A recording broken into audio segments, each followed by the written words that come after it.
एक सप्ताह पहले नवनिर्मित पंप हाउस बोरिंग हुआ जमीन दोज। पटना सिटी के माल सलामी थाना क्षेत्र के पुरानी बस स्टैंड के पास सामुदायिक भवन निर्माण के नाम पर कंपनी के ठेकेदार द्वारा अधिक मिट्टी की कटाई कर बेचने के कारण करोड़ों की लागत से 5 दिन पहले उद्घाटन हुआ नवनिर्मित पंप हाउस का भवन जमींदोज हो गया, जिससे 6 इलाके में सप्लाई का पानी ठप हो गया है। सप्लाई पंप हाउस का भवन ध्वस्त होने से उससे जुड़े 6 पंप हाउस भी ठप हो गए हैं, जिसके कारण 20,000 से ऊपर के घनी आबादी वाले इलाके में पेयजल संकट गहरा गया है। बोरिंग ठप होने से सप्लाई का पानी इलाके के लोगों को नहीं मिल रहा है। पेयजल संकट गहराने से इलाके के लोगों में आक्रोश है। वहीं पंप हाउस का भवन गिरने की सूचना वाटर बोर्ड के कई अधिकारी घटनास्थल पर पहुंचे और मामले की तहकीकात की। वहीं वाटर बोर्ड के अधिकारियों ने सामुदायिक भवन बनाने वाले कंस्ट्रक्शन कंपनी पर विधि सम्मत कार्रवाई किए जाने की बात कही है। वहीं पेयजल संकट से जूझने वाले आक्रोशित लोगों ने आंदोलन करने की चेतावनी भी दी है। स्थानीय लोगों का कहना है कि इलाके में पीने के पानी का संकट था, जिसके बाद लगातार मांग की जाने पर 5 दिन पहले पंप हाउस का उद्घाटन हुआ था, पर आज पंप हाउस जमींदोज हो गया। लोगों को फिर से पीने के पानी की किल्लत का गहरा सामना करना पड़ रहा है। सौर भारत की ओर से राकेश रंजन की एक रिपोर्ट। बहुत ज्यादा परेशानी हम लोग यहाँ पीस नहीं रहे सर, कि बहुत ज्यादा है। मेरा घर के सामने सामान उमान कमाते हैं, मिट्टी के बर्तन बेचते हैं, चुक्का कपड़ी बेचते हैं, अमला गमला बनाते हैं, सब मेरा सारा सब उसमें भास गया सर। किसका लापरवाही है? लापरवाही कुछ नहीं, हम लोग गरीब आदमी कहाँ। किसका लापरवाही के कारण हुआ है? इसी लोग गड्ढा खंदा रात के लोडर करा के खोल किया ये लोग, तभी गिरा, इतना दिन तो नहीं गिरा था। क्या नाम है? किरण देवी। ये 25 फीट गड्ढा जो हुआ बस डिपो में, उसके कारण से ये पानी टंकी ध्वस्त हुआ। ताकि ये जो पानी का समस्या था भैसानी टोला, इसलिए हम लोग बोरिंग करवाए थे। ये लोग क्या किया कि रात में जो गड्ढा था ना, इससे बहुत ध्वस्त आया, पूरा पानी टंकी तो गिर गया। देखिए, मालसलामी क्षेत्र में पानी का बहुत ज़्यादा किल्लत था बरसों से। अंततोगत्वा इसको बहुत मेहनत के स्वरूप ये निकला, बहुत मेहनत करने के बाद, कि हमने उस जगह को अडॉप्ट करके वहाँ पे टंकी का निर्माण कराया, जिसमें लगभग 2 वर्ष के अवधि लग गए। 2 वर्षों में अब लोगों को राहत मिला था, पानी मिला था।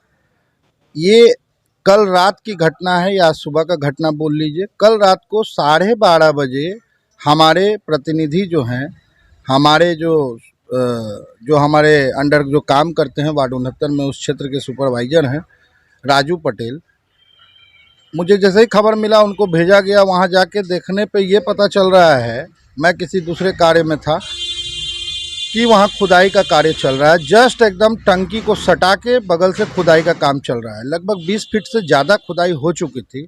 उसको ये बात बोला गया, जो जस्ट बगल में सामुदायिक भवन बन रहा है बिहार सरकार का, 100 करोड़ के लगभग फंड राशि से, उनको बताया गया कि आप मानक का प्रयोग करिए, और ऐसे आप थोड़े किसी के घर के नीचे या किसी भी भवन के नीचे आप खुदाई कर सकते हैं।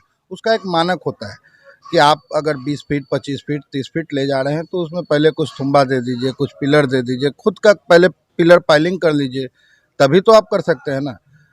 ये बात वो लोग माने और 12:30 बजे बोले कि ठीक है सर, हम लोग काम नहीं करेंगे, कल ऐसा करने के बाद ही आगे से हम लोग काम लगाएंगे। लेकिन पुनः सबके जाने के बाद 1:30-2 बजे से ये लोग फिर से काम लगा दिया, और लगाने के बाद खुदाई पे खुदाई करते चला गया। और इस ढंग से खुदाई किया हुआ है कि आप लाइव जाके देख सकते हैं।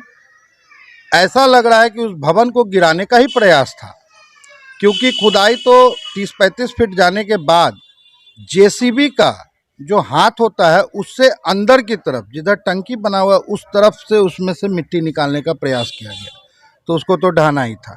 ये ढह गया। सुबह ज्ञात हुआ, ज्ञात होने के पश्चात जैसे ही गए तो वो लोग बताने लगे हमारे सीनियर्स नहीं हैं। वहाँ लेबर मजदूरों में आप बोल सकते हैं। इससे प्रभावित मोहल्ले हैं, खास करके भैसानी टोला, बगीचा, बड़ी बगीचा, आपको टिकिया टोली, आपको चमट टोली एक मोहल्ला है हमारे यहाँ। इस तरीके से करके भरतपुर सिमली, कुछ क्षेत्र है दलहट्टा का, कुछ क्षेत्र है चरखी का, मतलब 12-13 मोहल्ला पूरी तरह से प्रभावित है। और सुबह की तो दशा बिल्कुल देखने लायक थी, और चिंतनीय का विषय था कि लोग ब्रश नहीं कर पा रहे थे, लोग बाथरूम नहीं जा पा रहे थे पानी के बिना, क्योंकि पानी का कोई, जब मोटर चालू हो गया तो लोग निश्चिंत हो गए कि अब तो पानी हमको मिल ही रहा है। लेकिन बहुत ज़्यादा अभी फिलहाल के लिए हमने ये किया है कि पाइपलाइन का व्यवस्था करा के किसी तरह से पीर दमरिया वाला जो बोरिंग है, उच्च प्रवाह बोरिंग, उसमें अभी कनेक्ट करके किसी तरीके से यही हम चाह रहे हैं कि पानी लोगों को कम से कम मिलता रहे और आगे फिर जैसा भी हो, ये तो अब आज पूरा दिन के बाद ही पता चलेगा कि gold jewellery, diamond jewellery, platinum jewellery, silver और स्टोन्स की एक संपूर्ण रेंज। जगमोहन लाल शिवरतन लाल ज्वेलर्स, पटना सिटी चौक, पटना।